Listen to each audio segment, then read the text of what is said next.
Number one, I want to read one verse in your hearing. That's verse number 26.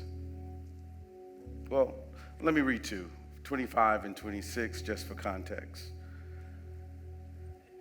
That he may take part of this ministry and apostleship from which Judas by transgression fell, that he may go to his own place. And they gave forth their lots, and the lot fell upon Matthias, and he was numbered with the 11 apostles. If you would, raise your word device or the book high and just say after me, Lord, bless us through your word. Our time is far spent on today, so I will not be going into a long dissertation on this particular text.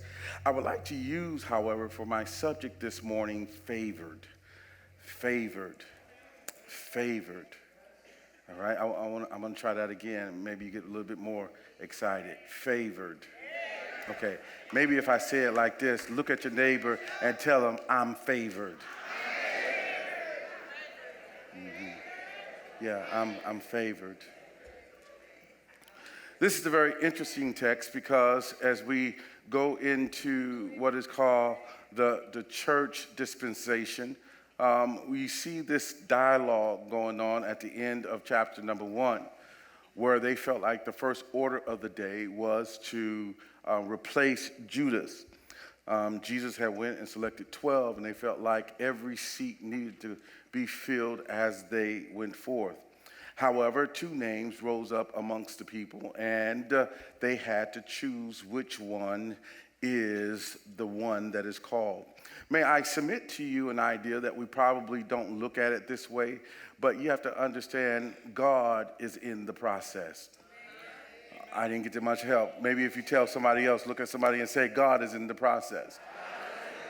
Sometimes we wonder where God is. Is God actually calling us to do whatever? And sometimes you won't know what God is saying unto you until you go through the process. Many times in this day and age, we don't want to spend time on going through the process. I just left Dr. Clark in a service today, and he was talking about waiting and how we don't want to wait on anything, but the whole process of the church and God's empowerment required us to do one thing: wait. He told them to go and tarry there or wait there until you be endued with power. You have to understand your greatness comes through waiting. Your greatness comes through the process of realizing what's going on in your waiting. In other words, waiting is a time of learning. Waiting is a time of reflecting. It is a time of getting understanding. Waiting is a time of getting instructions. I know all of these things are antithetical to our normal operation because we don't want instructions. We don't want to wait. We don't want anybody to tell us anything. We don't want any. I understand that. Matter of fact, many of you are like me. When you get something new and it comes out of a box and it requires instructions, many of us don't even want to read the instructions. Oh, yeah, somebody understand what I'm talking about. Somebody understand what I'm saying. Yeah. You know, I remember we were, I had bought a dresser, not a dresser, but a stand for my TV in a couple years ago. And it looked like something I can handle myself. And my wife is not like that. She's going to read the instructions. 1, 2, 3. I'm not that guy. I just want to rush through it. I want to get it. And so I opened it up, Dawn, and said, okay, I got this. That looks like that goes here. That looks like that goes there. Somebody knows what I'm talking about. Somebody knows. Yeah. And I began to just put it together. And Mother Ricks, it was an amazing thing. I put it all together. And then it takes that one brilliant, smart, and very saved person to come to you and say, you missed something. And watch this now, watch this. And so we missed one thing as it relates to the door, Elder Harris, and so we were determined to do it right. But in order to do it right, we had to take it all. And had I read the instructions, I could have got the appropriate help, the appropriate instructions, but I didn't want to wait. And many times we don't understand that waiting is part of the process. And you can actually get some good stuff, some good wisdom just simply by waiting. Matter of fact, the psalmist simply says it like this: there's safety in counsel. In other words, in order for you to use counsel, it requires you to wait. You can't just go and do it and then go get counsel. No. You got to get counsel first, which requires you to wait. And one of the things I'm beginning to understand more and more, we miss out on so many blessings of God simply because we do not want to wait. We want God to be on our time schedule. We want him to be our puppet on a string, but he is God, and beside him there is no other. You got to understand, the Bible doesn't really talk about Matthias much. Matter of fact, this is probably one of the only times you see him written in the Bible, but he is one of the ones that's called to fill the seat of Judas. One of the things I find this interesting about Matthias in terms of his thought process, or the thought process of him in the Bible, we understand because he's not written, because there's nothing said about him, not because he was one of the group that was with Jesus and walked with Jesus. I know we talk about the 12, but there was more than 12 that walked with Jesus. Matthias was one of them, because one of the criteria in order to be considered an apostle is that you had to have walked with Jesus. So we know Matthias was there, and many others was there. But Matthias' name rose up amongst the other brethren because of his faithfulness. I didn't get no help right there. His name rose up because of his faithfulness. And let me just say something to you that you may be able to take this home if you don't take anything else home. If you want to maintain or regard or retain the favor of God, you have to be faithful to him. Because God uses what he can trust. I can't get no help right there. Right. He uses what he can trust. And if he can't trust you, he won't use you like that. I understand that you can speak with tongues of angels, but your heart is full of hatred. And so that tells me that you're not full of God. It doesn't matter how many outward things that we show. If it's not God driven from your heart, you ain't got nothing. Look at your neighbor and say, what you got?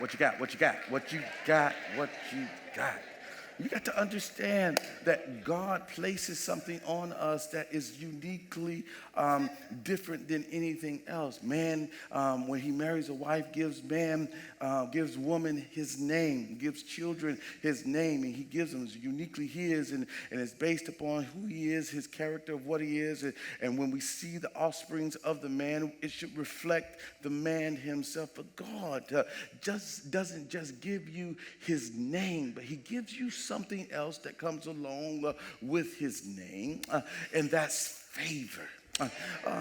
Some of you don't call it favor, but some of y'all call it anointing. Matter of fact, the favor of God goes before you. The favor of God gets there before you get there, works things out before you get there to say anything. When you're walking in the favor of God. Saints, let me just tell you and just warn some of you, because we're falling into what the Bible called diverse temptations, where we feel like we have to work these things out ourselves. We think that we are the most intellectual beings on the earth, not understanding that if it had not been for God regulating your mind, you would have been stupid much earlier. Y'all not going to hear me. Y'all not going to hear me, because really, if God God does not keep our minds together, we will walk around as stupid creatures. It is God that regulates our minds. I ain't gonna get no help. In this age, we need mental health help. Y'all ain't gonna take this help. But if God don't help your mind, you'll be walking around here crazy. You'll be walking around here looking for your next pill. You'll be walking around here looking for the hospital. You got to understand that God is the thing that regulates you. So much so, God even says in his word that he will keep you in perfect peace if you can keep your mind stayed upon him. Don't you understand that is part of the favor of God, that when you're thinking about him, that he does something for you in the process of you just thinking about him. Nothing happens when you think about Bishop Scott. Ain't nothing coming to your house. Ain't nothing coming in the mail. You may not even get a phone call when you think about me. No. Ain't nothing coming. But when you think on the name of Jesus, they used to say it in testimony service all the time. When I think of the goodness of Jesus and what? All he's done for me.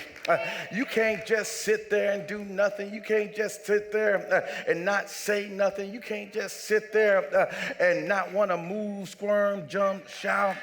When you think on the goodness of God and what he's performed in your life, you got to say something. You got to move. You got to shout. You got to move. You got to understand that God's just reflection on God comes with a certain favor and a blessing in your life. As I was saying to you, you got to be committed to God in order to obtain this favor. Psalm says it like this in 37:5. Commit thy way unto the Lord, trust always in him, and he shall bring it to pass. God, that's enough to jump and shout right there. You mean when I commit myself to God, God is going to work for me? You mean that when I commit myself to him, that he's going to bring me out of trauma, tragedies that only he can do? He's going to put me in a place. He's going to take these broken pieces and put them back together again simply by putting my trust in him. In other words, not taking any shortcuts. Be willing to go through the process. I hear the old deacon say in the back of the church, believe I run on. See what the end's gonna be.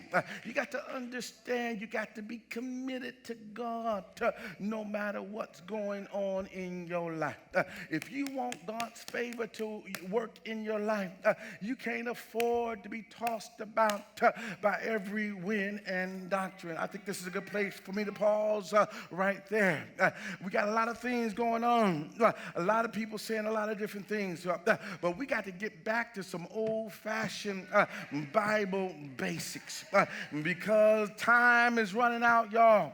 And we ain't got time to be seeing what experiment we can concoct to see what makes us feel good now. No. We need to get back to the Word of God and be committed to it. After doing all you can to stand, you stand there anyway. Be committed to God, knowing that God is going to deliver you. I believe it was Job that said it like this. All my appointed time, I'm going to wait right here. You got to be committed to him. Knowing that he will bring you out. You got to be committed. Matter of fact, not just be committed to wait, but you got to be commit thy works unto him. Everything I do belongs to God. Everything I work on is to the glory of God. Commit your works unto him. When you see me, to God be the glory. Every promotion I get, to God be the glory. I'm committed on to God. That's enough to pause right there. I got to get out of here now. You cannot go to work and act a fool and expect people to think that God is in you. No. Don't work like that. Because if you're going to commit thy works unto the Lord, then God must be glorified at all times. In other words, some things are going to happen on your job that's going to want you to blow your top. Look at your neighbor and just say, be cool, be cool, be cool. You got to understand, you got to be cool because God is going to work that thing out for you. Nothing that's going to come up against you going to work because I am for you. What do you mean? You got God's favor on your life. And when you got God's favor on your life, it doesn't matter where I end up or where I walk down. Rivers got to part. Trouble got to get out of the way because I'm walking in the favor of God. And that's the reason why I understand why the writer said, lift up your heads. Get your head up. Stop looking down. You are somebody. You are a royal priesthood. Stop thinking that you're nobody and you ain't got nothing. So what you didn't graduate from high school? So what you can't read? So what you don't have your own car money? But if God be for you, God, that's enough to run right there. That he's more than the world against you. Understand that he can lift you up beyond your imagination. All you got to do is hang in there just a little while longer. I believe I get out of here now. I believe that we have to understand that God is the author and finisher of my faith. And because I believe in him, I put my whole trust in him. He released his favor to his child. All I got to do is wait for it. And he shall bring me out. Not some of these issues, but he shall deliver me out of them all. And so I came to tell somebody, stop thinking that you can't make it. God has given you his favor. You want to ask, what do you use in the next issue that you run into? Tell your enemy, say, I'm going to use the favor of God. Because God promised never to leave me. He promised never to forsake me. He promised that he's going to make my enemies my footstool. All I got to do is just wait on him. As my daddy would say, hang on in there just a little while longer and see what God will do for you. God promised to bring you out, and we can stand on it. We can bank on it, and we can understand why. Because I walk in the favor of God.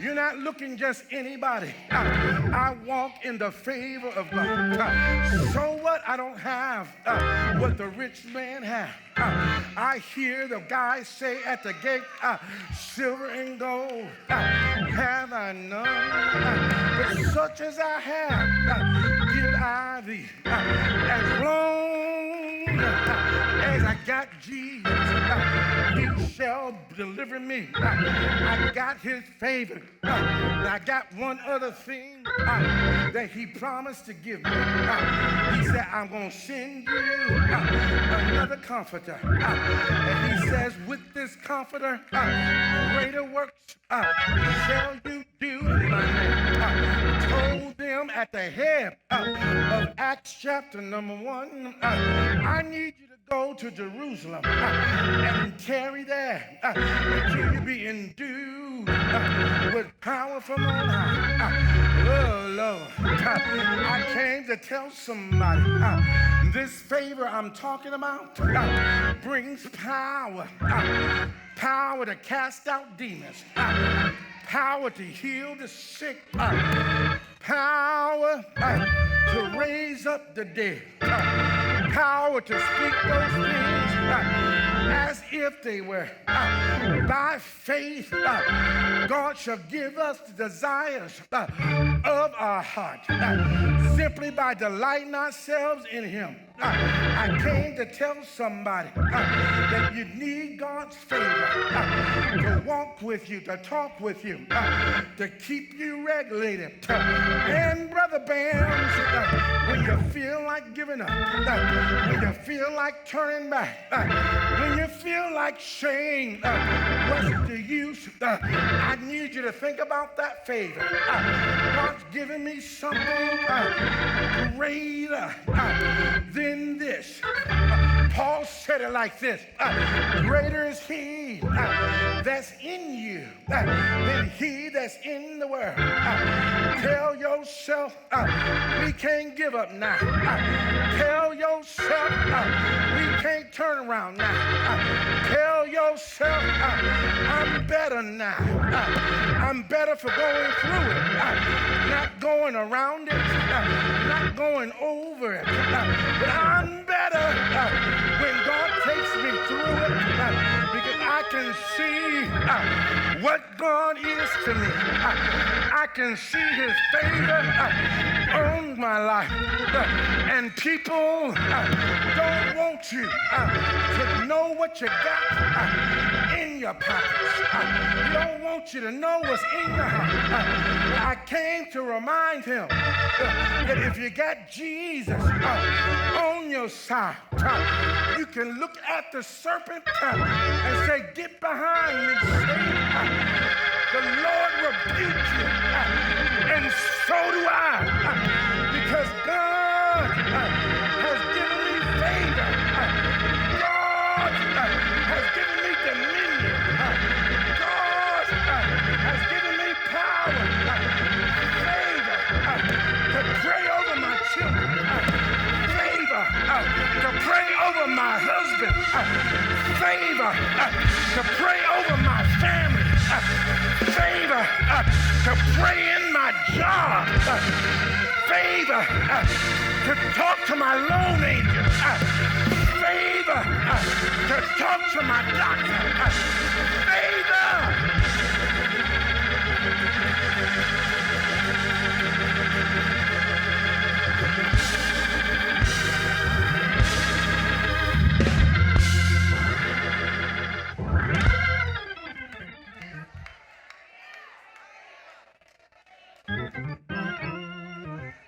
I'm favored. I'm favored. I'm favored. Harris, people don't understand when you're favored. So many people want you to fail. They look at you, don't understand what's going on. They want you to fail.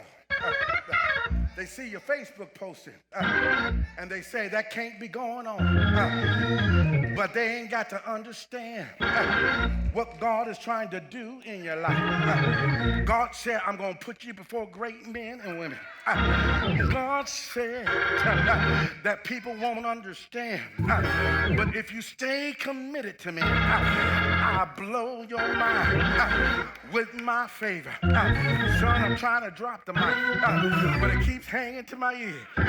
And I'm trying to get up out of here. But when I think about the favor of God and how people don't like it, Mother Gracie, they don't like it. But it doesn't matter. I'm going to stick with Jesus. And I'm asking him to stick with me. I hear the old songwriter say, please, Lord, be patient with me, for you're not through with me yet. I know when I come through the valley, when I come through the fire, that you're going to make me as pure gold. But I just want the world to know I come too far, and I can't turn back now. I'm going to hang in here, buddy, just a little while longer. Believe I run on, see what the end's going to be, because he promised never to leave me. He promised never to forsake me. And Mother Ricks, I know it gets hard sometimes, but I hear the word of God say, though they slay me, yet will I trust him because I come with the favor of God. They don't want me to be up. They laugh and they like it when I'm down, Tracy. But I got something for them. That when I'm down, I'm up. And when I'm sick, I'm well. How can you say that, preacher? Because in God, I see myself. In God, I see myself well. In God, I see him making a way out of no way. In God, I see him delivering. In God, I see addictions falling. In God, I see wealth coming. In God, God is my hope. He's a present help in the time of trouble. In God, he promised he'd do it for me. He'll do it.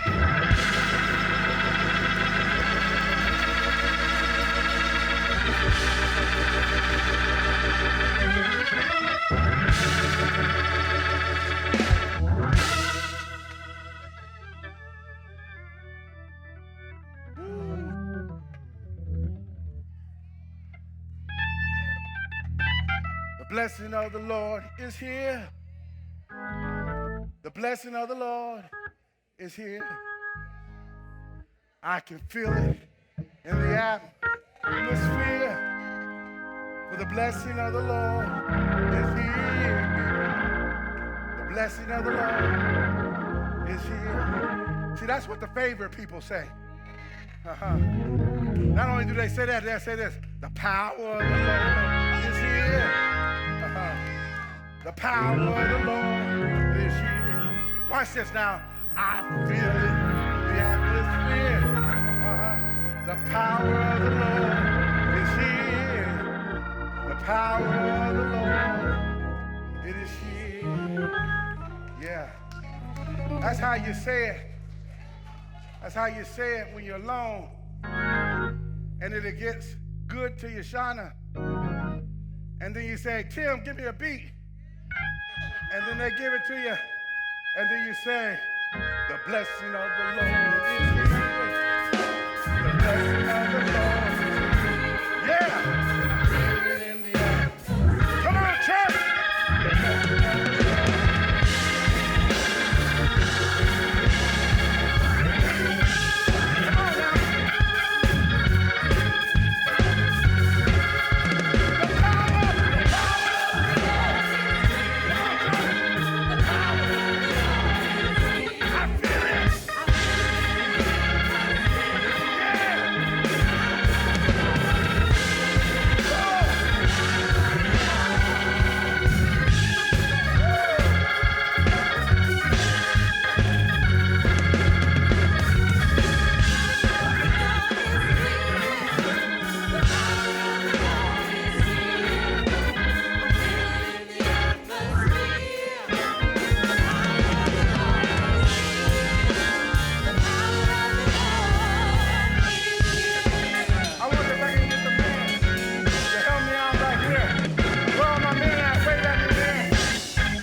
Set this house off. Because when we walking in the favor of God, we can say this. And it says, I can see the blessing of the Lord. I'm gonna get my blessing right. I can feel the blessing. Come on. I can feel the blessing of the Lord.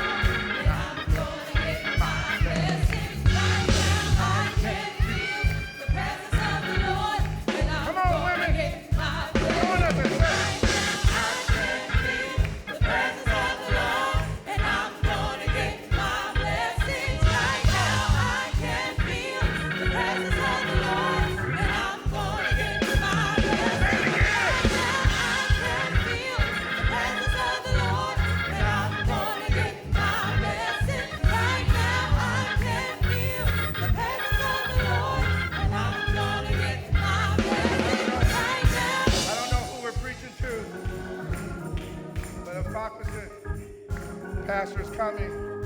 We're going to pray for you. If you are walking and don't feel the favor of God, you need to come right now. You need to come. You cannot afford to walk in the earth without this benefit. Come. If you feel down, if you feel depressed, that's not the favor of God. Come. I'm preaching to somebody. I'm preaching to somebody. Thank you. Come on. God bless you. Thank you. Well, I can feel the presence of the Lord, and I'm going. Come on, church. I can feel the presence of the Lord.